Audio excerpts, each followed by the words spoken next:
సంపూర్ణ ఉల్లాస్కి స్వాగతం. ఈరోజు దొండకాయ పచ్చడి చేస్తున్నాను. ప్రాసెస్ ఏంటో చూసేసేయండి.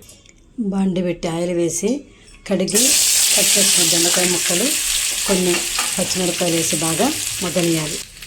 ఈ దొండకాయ ముక్కలను సిమ్లోనే మగ్గనిచ్చుకోవాలి. ఒక 5 నిమిషాలు మూత పెట్టి ఉంచేసేయాలి. హాఫ్ అంతా మగ్గాయి, ఇంకొక హాఫ్ మగ్గాలి. మధ్య మధ్యలో కొంచెం ఎర్ర ఉన్నాయి కదండి, పండిపోయినా కూడా చాలా టేస్ట్గా ఉంటుంది. పండు దొండకాయలు చేసేటప్పుడు మీరు ఎండుమిరపకాయలు వేసుకొని చేసుకోండి, చాలా టేస్ట్గా ఉంటుంది. దొండకాయలు మగ్గిపోయాయి. ఎల్లిపాయలు, కరివేపాకు, నానబెట్టుకున్నటువంటి చింతపండు అంతా వేసి 5 సెకండ్లు వేగనీయాలి.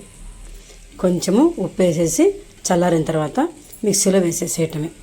ఇవి పొడవుగా కోసుకుంటేనే తొందరగా ఏగిపోతాయి. పచ్చడి మిక్సీ వేసేసాను, పోపు వేసేసుకోవటమే. ఆయిల్ వేసి పోపు గింజలంతా వేసి ఇంగు వేసేసి తిరమాత వేసేయటమే. నా ఫైనల్ టచ్ కొత్తిమీర, ఇంకా సర్వ్ చేసేసుకోవటమే. ట్రై చేసి ఎలా ఉందో కామెంట్లో తెలియచేయండి. Like, share, subscribe.